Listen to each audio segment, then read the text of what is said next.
My YouTube channel. आज के लिए जो हम डिस्कस करने जा रहे हैं नीट के प्रीवियस ईयर के मोस्ट इंपॉर्टेंट क्वेश्चंस के बारे में। सबसे पहला क्वेश्चन है, Mendel law of segregation is based on separation of alleles during. जो मेंडल का लॉ ऑफ सेग्रीगेशन था, मेंडल ने लॉ ऑफ सेग्रीगेशन में क्या बताया था? लॉ ऑफ सेग्रीगेशन का मतलब होता है कि जब गैमेट का फॉर्मेशन होता है उस समय जब कैरेक्टर क्या होते हैं, सेग्रीगेट होते हैं, और जब कैरेक्टर का सेग्रीगेशन होता है तभी क्या होता है, वेरिएशन क्रिएट होता है। तो मेंडल का जो लॉ था, लॉ ऑफ सेग्रीगेशन, वो law of segregation means allele कब सेग्रीगेट करते हैं एक दूसरे से? अभी मैंने बताया गैमेट के फॉर्मेशन के समय क्या होता है, एलील का सेग्रीगेशन होता है। तो पहला ऑप्शन दिया गैमेट फॉर्मेशन, दूसरा सीड फॉर्मेशन, और तीसरा दिया पॉलिनेशन, चौथा एम्ब्रियोनिक डेवलपमेंट। किस समय जो है लॉ ऑफ सेग्रीगेशन जो था, किस समय एलील्स के कैरेक्टर सेग्रीगेट होते हैं, दैट इज गैमेट फॉर्मेशन। जिस समय गैमेट का फॉर्मेशन होता है उसी समय जो है क्या होता है, एलील्स का सेग्रीगेशन होता है। The next question is which technique is used by Mendel for hybridization. कौन सी टेक्निक का मेंडल ने यूज किया था to do their performance, that is hybridization. पहला ऑप्शन दिया है इमेसिकुलेशन, दूसरा है बैगिंग, तीसरा है प्रोटोप्लास्ट फ्यूजन, और चौथा A and B both. Mendel ने कौन सी टेक्निक का यूज किया था? इमेसिकुलेशन और बैगिंग का यूज किया था। अब ये इमेसिकुलेशन क्या होता है? इमेसिकुलेशन का मतलब होता है कि जो फ्लावर बाइसेक्सुअल होते हैं उसमें मतलब ऑटोगैमी से प्रिवेंट करने के लिए, मीन्स उनके अंदर सेल्फ पॉलिनेशन ना हो, उससे प्रिवेंट करने के लिए उसमें क्या किया जाता है, उसका जो एंथर होता है उसको रिमूव कर दिया जाता है। जब एंथर को रिमूव कर दिया जाएगा by the help of forceps की हेल्प से, तब क्या होगा, उस फ्लावर के अंदर सेल्फ पॉलिनेशन नहीं होगा। तो इमेसिकुलेशन में क्या किया जाता है, इस टेक्निक में फोर्सेप की हेल्प से एंथर को रिमूव किया जाता है। ये हाइब्रिडाइजेशन का पहला टेक्निक हो गया जो मेंडल ने सेलेक्ट किया था। दूसरा था बैगिंग। अब जो एंथर को हमने रिमूव किया है उसको क्या करेंगे, बटर पेपर से कवर कर देंगे, क्या, ताकि उसमें अनवांटेड पॉलन ना आ जाए। मीन्स जो प्लांट चाहते हैं वही पॉलन एंटर करे, उस पर अनवांटेड पॉलन की एंट्री ना हो। तो कौन कौन से टेक्निक का मेंडल ने यूज किया था अपना हाइब्रिडाइजेशन टेक्निक परफॉर्म करने के लिए? That is emasculation and bagging. So the correct answer is D, that is both A and B are correct. The next question is heterozygous tall plant were crossed with a dwarf plant. What will be the ratio of dwarf plant in the progeny?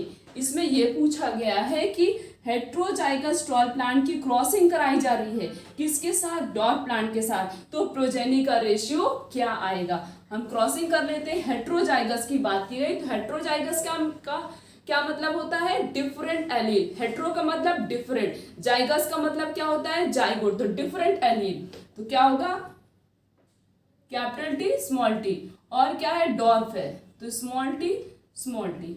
यहाँ पे heterozygous tall plant और किसके साथ crossing करानी, इसकी dwarf plant के साथ इसकी क्रॉसिंग करानी। तो capital T small T, capital T small T, small T small T, small T small T.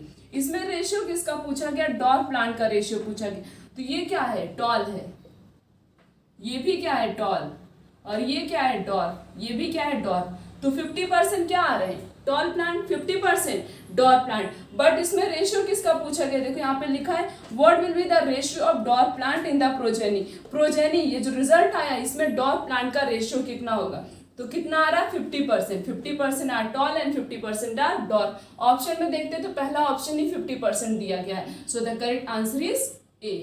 The next question is, if the cell, an organism heterozygous for a two pair of genes represented by capital A, small a, capital B, small b, undergoes meiosis, then the possible genotypic combination of gametes will be. Means जब इन दोनों के अंदर meiosis division होगा तो possible genotypic combination क्या होगा gametes का, means gametes का पॉसिबल जीनोटिपिक रेशियो क्या आएगा। क्रॉसिंग कर लेते हैं हम, क्या क्या दिया है, एक ऊपर लिख देते हैं capital A small A, capital B small B. तो क्या आया, A B. Then next is, ये हमारा रिजल्ट आ गया। अब देखते हैं कि क्या क्या है, capital A capital B, capital A small B, small A capital B, next is small A small B. तो यहाँ पे देखते हो ऑप्शन क्या, पहला ऑप्शन क्या है, सही है। यहाँ पे देखो कैपिटल ए बी, ये भी है, ये भी है, ये भी है, ये भी है। तो ये ऑप्शन मैच करा, सो the correct answer is A. The next question is when a red flower homozygous pea plant is crossed with the white flower plant, what color is produced in F1? Means इसमें क्या बोला गया है, इसमें बोला गया कि red flower homozygous P plant की क्रॉसिंग किसके साथ करानी है, व्हाइट फ्लावर के साथ करानी, उसके बाद किस टाइप के मतलब F1 जनरेशन में प्रोजेनी किस टाइप की प्रोड्यूस होगी।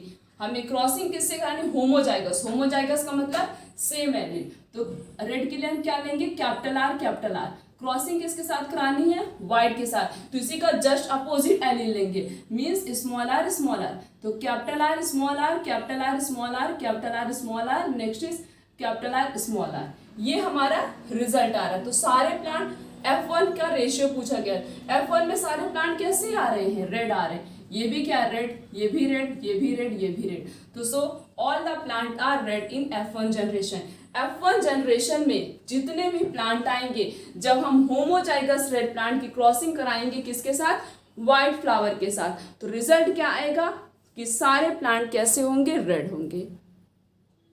The next question is if the homozygous tall plant is crossed with a dwarf plant, what shall be the ratio of plant of offsprings? इसमें क्या बताया गया, इसमें ये पूछा गया कि होमोजाइगस tall plant की क्रॉसिंग कराई जा रही है किसके साथ, डॉर्फ प्लांट के साथ कराई जा रही है, तो हमें ऑफस्प्रिंग का क्या बताना है, रेशियो बताना है। तो हम भी क्रॉसिंग करके देखते हैं कि ऑफस्प्रिंग का रेशियो क्या आएगा। होमोजाइगस, होमोजाइगस का मतलब सेम एलील, तो कैपिटल टी, क्रॉसिंग किसके साथ करानी, डॉर्फ प्लांट के साथ, उसके लिए क्या लेंगे, स्मॉल टी, तो स्मॉल टी और small T small, capital T small T capital T small T capital T small T, then next is capital T small T. तो रेशियो क्या आ रहा है, टॉल, ये भी क्या आ रहा है, टॉल, ये भी क्या है, टॉल, ये भी क्या है, टॉल। तो जितने भी ऑफस्प्रिंग आएंगे वो सारे कैसे होंगे, ऑल आर हेट्रोजाइगस टॉल, सारे कैसे होंगे, हेट्रोजाइगस, होमोजाइगस तो है नहीं, जब कैपिटल टी रहेगा तभी होमोजाइगस होगा, बट यहाँ पे ऑफस्प्रिंग का रेशियो क्या आ रहा है, कैपिटल टी स्मॉल टी आ रहा है, तो रेशियो क्या होगा, जितने भी प्लांट आएंगे वो कैसे होंगे, all plant are heterozygous tall, so the correct answer is A. The next question is A B blood group, so A B blood group किसका एग्जाम्पल होता है, पहला ऑप्शन है कोडोमिनेंस, दूसरा ऑप्शन दिया गया है कंप्लीट डोमिनेंस, तीसरा है मिक्स्ड इनहेरिटेंस और चौथा है कंपनसेट इनहेरिटेंस। ये जो होता है ए बी ब्लड ग्रुप, ये किसका एग्जाम्पल होता है, कोडोमिनेंस का, किसका एग्जाम्पल होता है, कोडोमिनेंस का, so the correct answer is A. The next question is sickle cell anaemia is the result of mutation in the haemoglobin gene. Sickle cell anaemia में क्या होता है, हीमोग्लोबिन की चेन में क्या होता है, डिफेक्ट आ जाता है, क्या आ जाता है, डिफेक्ट, ग्लूटामिक एसिड की जगह पे क्या आ जाता है, वैलिन आ जाता है, तो ये एक सिंगल पॉइंट पे चेंज आ रहा है, क्या हो रहा है, एक सिंगल पॉइंट पे चेंज आ रहा है।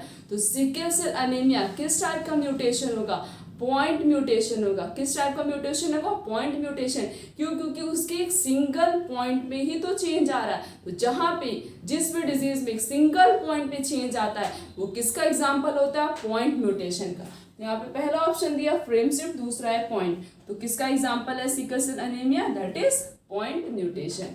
The next question is similarity in DNA and RNA, RNA और डीएनए में कि क्या चीज सिमिलर होता है, पहला ऑप्शन है both are polymer of nucleotide, दूसरा ऑप्शन है बोथ हैव सिमिलर पिरामिडिन, तीसरा है बोथ हैव सिमिलर शुगर और चौथा है बोथ आर जेनेटिक मटेरियल। दोनों कैसे होते हैं, दोनों के पास क्या होता है, पॉलीमर ऑफ न्यूक्लियोटाइड प्रेजेंट होता है, आरएनए के पास भी और डीएनए के पास भी, सो द करेक्ट आंसर इज यही चीज क्या होती, डीएनए और आरएनए में क्या होती है, सिमिलर होती है, सेम होती है।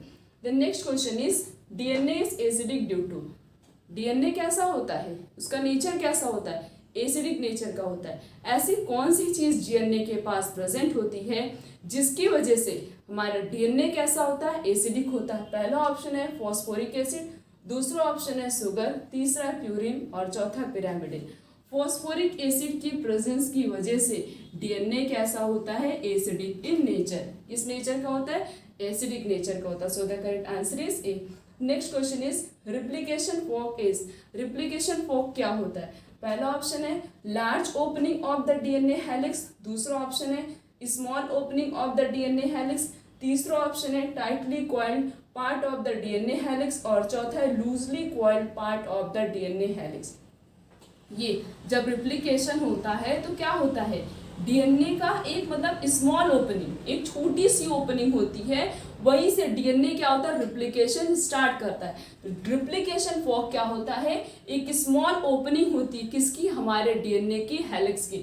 जैसे यहाँ बुक में ऐसे ही डायग्राम बना हुआ है, तो यहाँ पे क्या दिखाया गया, यहीं पे यही दिखाया गया है कि डीएनए की जब रिप्लिकेशन होता है डीएनए की स्मॉल ओपनिंग से, ऐसा नहीं कि डीएनए का रिप्लिकेशन तो जहाँ से भी डीएनए की कटिंग हो जाएगी, एक स्पेसिफिक पॉइंट होता है, एंजाइम प्रेजेंट होता है, और वो एंजाइम सिलेक्ट करेगा कि डीएनए एक्चुअली रिप्लिकेट कहाँ से करेगा, तो एक स्मॉल ओपनिंग से ही डीएनए का रिप्लिकेशन स्टार्ट होता है।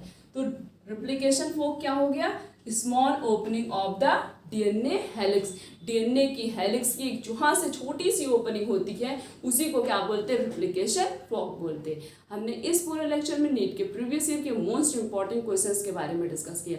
आने वाले लेक्चर में इस तरीके से और भी बहुत सारे क्वेश्चंस के बारे में डिस्कस करेंगे। आज का लेक्चर यहीं तक, थैंक यू।